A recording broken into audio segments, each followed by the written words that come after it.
and brought to you by Hudy, the pride of the Cincinnati brewing tradition, and Hudy Delight, the full-flavored light brew from Hudy. And now, here's your host, Jack Moran.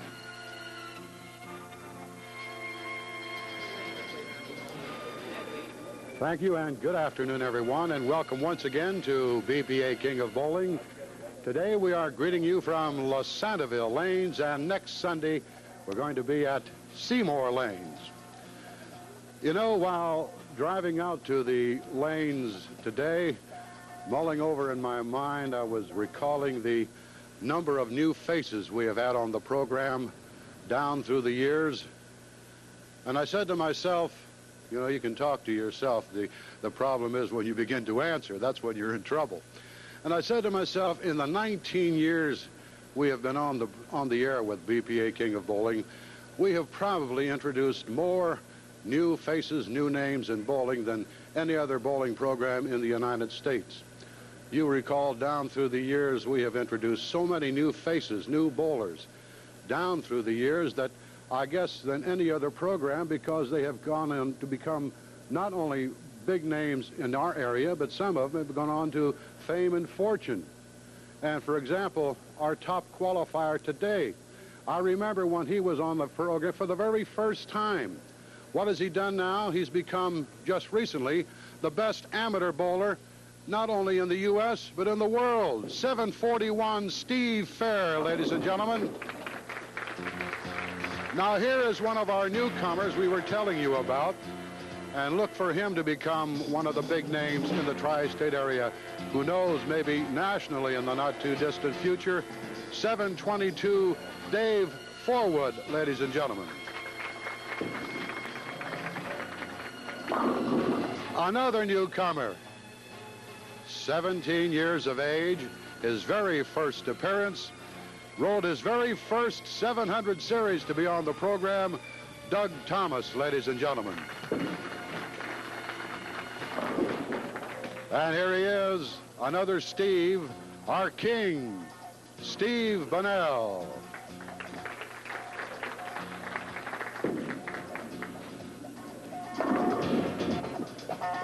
In addition to our regular colleague, Slammin Sammy, back for another appearance, one of the real fine bowlers, had a lot to do with the success of Steve Fehr, Bob Harvey, ladies and gentlemen.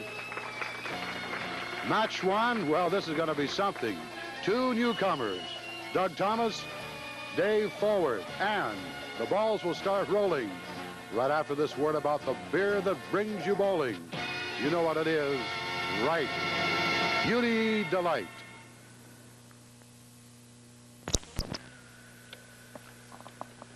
Match two, a 3-pin winner over Doug Thomas was Dave Forwood, and does he have a toughie? Steve Fehr, the top qualifier. And here's Dave. Mighty good, Bob.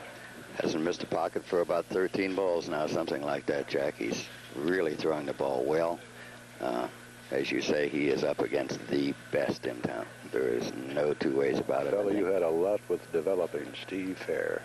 Well, when he was 14, Jack, he came up to me one night at Bowling League, and he said, Bob, would you spend some time working with me? And I've never worked with a finer young gentleman in my life than Steve Fehr. Well, he was king for 3 weeks. Rolled a 247 and lost to Rick Hensley, who rolled a 279. Remember, Sam? Yeah, he had 12 solid smashes that day over at Walt Center Lanes. So Steve comes right back with a 741 to become top qualifier. Here he goes. Well, there's the 9-pin, but before the match, Steve left a solid 10 in losing that match to Rick Hensley. And before the match today, I asked Steve about that 10-pin. Did it give him any trouble? Well, when I was a little bit younger, I'd say it used to give me a lot of trouble. The latest time it gave me a lot of trouble was over at Walt Center Lanes. That's about it, Jack.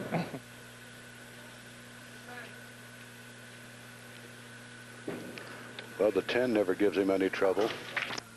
No one more dedicated to the game of bowling than this young man right here. Well, that one literally exploded. Jack, he was on the show with you, what, 4 straight weeks? Mm-hmm. I don't remember him missing the pocket once. I don't think he did. Never misses the pocket, always in there. And it's usually the 10 pin he leaves to hang.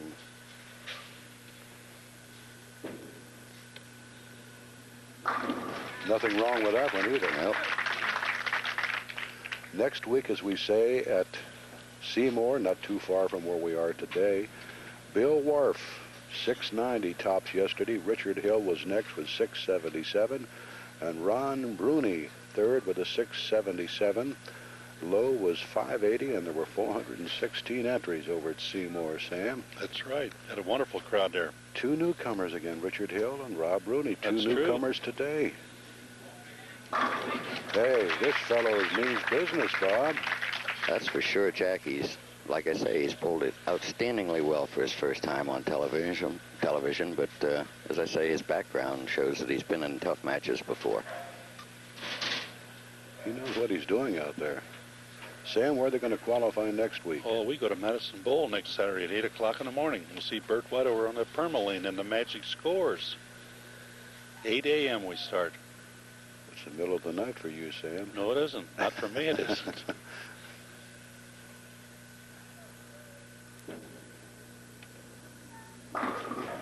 Nothing wrong with that one either. Well, you couldn't ask for a better one thus far, Bob. Identical. Even to the pin at this point, I think one thing that maybe our viewers might want to notice with Steve is his intense concentration. I don't think I've ever seen anyone that has the intenseness that Steve has on the bowling lanes. Recently accorded the honor as not bowler of the U.S., bowler of the world, amateur bowler of the world, and that is quite an honor. Well, he sure earned it, Jack. I'll tell you, over the years, he's really come on strong. That ball just literally explodes, doesn't it, when it goes in there? You know, we talked about John Gant weeks gone by here on the program and how strong he is, but John hasn't beaten Steve yet, and Steve is still, as I said earlier, probably the #1 bowler in the city, and hopefully one of these days he'll get out on a tour, and I think he's going to be very successful out there. He told me he definitely plans to do it. Not sure Dave's going to let him get to the next match. Dave's going to stay right with him. Well, Dave is answering the call, I'll tell you.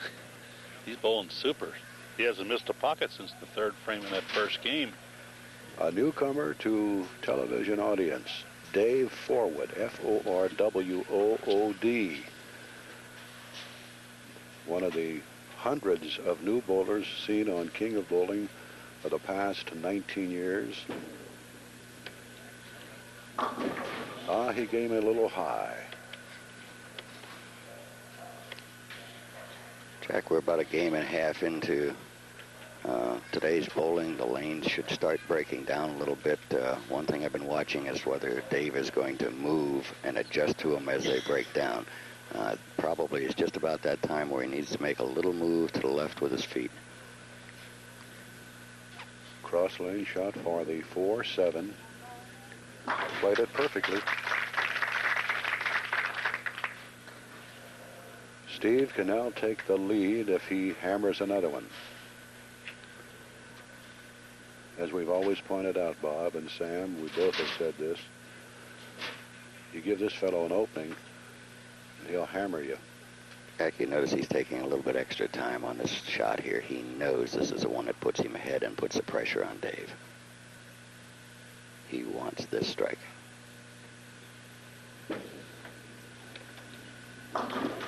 And look what he comes up with. Mm-hmm. Again, he just didn't stay as firm with that ball as he wanted to be. He got a little tentative on it. And that's unusual for Steve. He'll take 2, as we talked about earlier in the first game. 2 when you're riding on a strike counts for 4.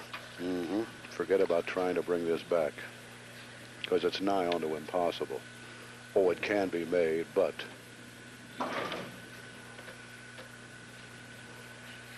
well, Dave Forwood now is sitting on top. He's about filled 13 frames. sticks. About 13? 13, technically, yeah. I think that is the first bad ball Steve Fehr has rolled in weeks. True, I think he shot 300 last Saturday night, didn't he, Sam, in the city? Yeah, he bowled out there in the city tournament. Him and Don Scudder bowled 1462 in the last game. Don Scudder had 276, and Stevie Fehr rolled a 300 in the last game. How about that?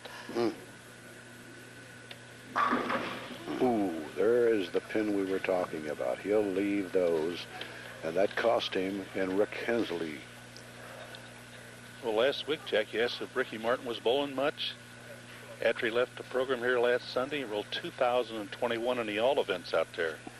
Rick did? Rick did, and then also Stevie Benell rolled 732 in the singles. Yeah, he was saying, I hope Steve saved some of those strikes he rolled last week. Well, he did, I'll tell you.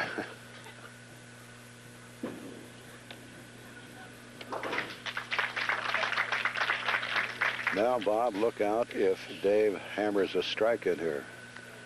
With his past experience, I would be surprised that he don't. He's standing in a very good position to throw a few strikes and lock up the match. But it's still 4 frames to go.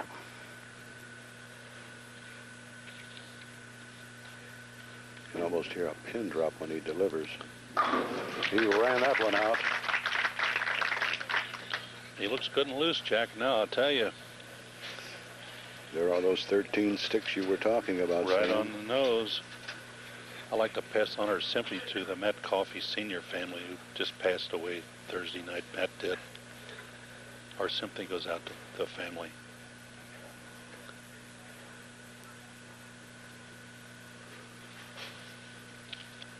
Dave Forwood. Boy, he's hammering that pocket. Sam, he is getting loose now. If you notice that, he swung that ball out with a lot of confidence, put some finger in it, and got the ball to roll back strong, and he's out and running now. There he He's is. free-wheeling the ball, Bob, really. He's really free-wheeling now. You can see the confidence building in him now. Well, you can see. He saw that 4, 6, 7 split by Steve Fehr. He said, hey, I got a chance to really take a commanding lead here, and you can see the confidence just building in him. Yeah, that's 17 straight pocket hits that Dave's thrown. Now Stevie's really got to go to work now. He threw that a lot harder than the last one. Yeah. Picked up his speed and firmness and threw that ball well. Steve knows he's got to go just about strike it out here if he's going to have a good chance. He's got a 245 possibility. Well, he threw that one with authority, I'd say, Bob. Definitely. Like you say, he's got to go to work. He's got to go out for 245 to have a shot, I believe. He's going to need them all unless Dave has a bad break. I don't look for that to happen the way he's throwing the ball. Steve burying that index finger in that hole, which he did years ago, which saved his bowling career.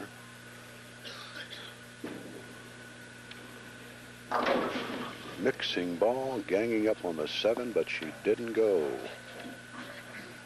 Now again, he raised up a little bit at the line, was not firm with it. That's a little surprising for Steve.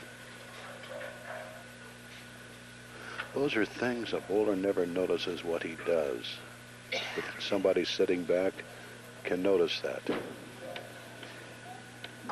Jack, having worked with Steve for a good number of years, the last few years, Steve knows his game so well. Most of the time, he knows what he's doing wrong. He's one of the reasons why I think he's going to make a great professional is the fact that he knows his game and the game so well. Here's Dave trying for a 3-bagger. He's running away now. Great shot. And here he comes up to that big frame, the 9th.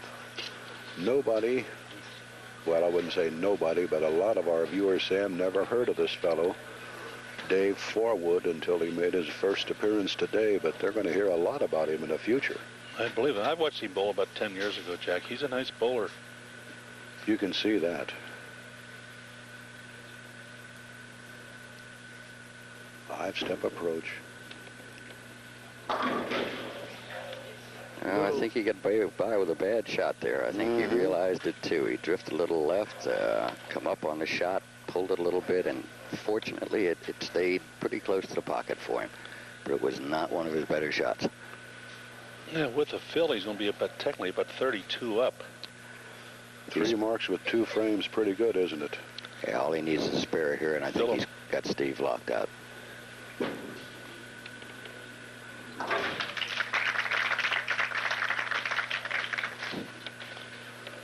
Well, Dave can get 247, and Stevie can get 225. That doesn't look good for Stevie. No. Steve will have to strike out, and Dave open in the 10th for Steve to have any chance. There's a good long shot of Steve and his approach where he puts the ball down. Notice about the 12th board. Boom. Out in the Hamilton-Fairfield area, Jack, Paul Arsbun had a 236 here about 15 years ago, and Alan Downs, was on our Junior King of East, should have tripled a 246 last Wednesday at Northwest Lanes. Triplicate 246. Yeah, he had a 610 up on the last ball, and a pin roll round knocked the 10 down to make him have a triple. Well, here's the frame, number 10, and it's just about locked up by Dave Forwood. And the match everybody was talking about, the 2 Steves, is not going to materialize today. That's the end of it right there. Steve knew if he could throw 3 in a 10th, he could at least force Dave to mark, but solid 10, and he's out of the next match. And as you say, Jack, all week long, everybody's been talking about Steve against Steve. That's all I heard all week. Boy, that should be a match if the 2 Steves get together. Well, let's see, it'll be 205 with 1 more, right? True. But already, in fact, Dave doesn't even have to get up there and roll. That's true. Just stay behind the foul line and roll it between his legs if he wants to. It belongs to Dave. It'll be Dave and Steve. There's that 10 pin again, 204, which is low for Steve Fehr. Yes, it is. He's averaging this year, I believe, 218. Well, here's a fellow right here who's made quite an impression on the good audience here at the lanes today. Dave Forwood.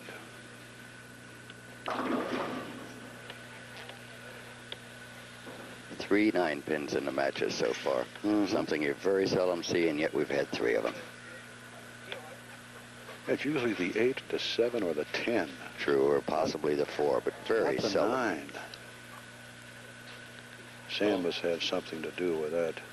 They always say you come in behind, you leave the 9 or something like that. Come in behind, you leave the 9. Usually it's an indication the ball really hooking hard at the pocket. Actually drives through and chops the 5 off of the 9.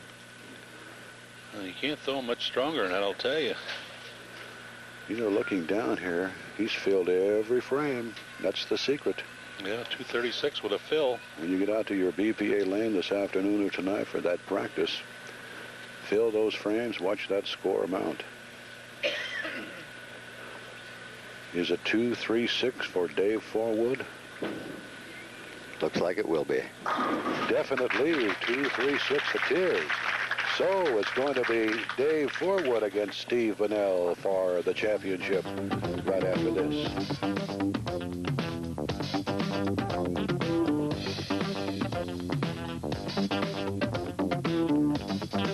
Steve Benell.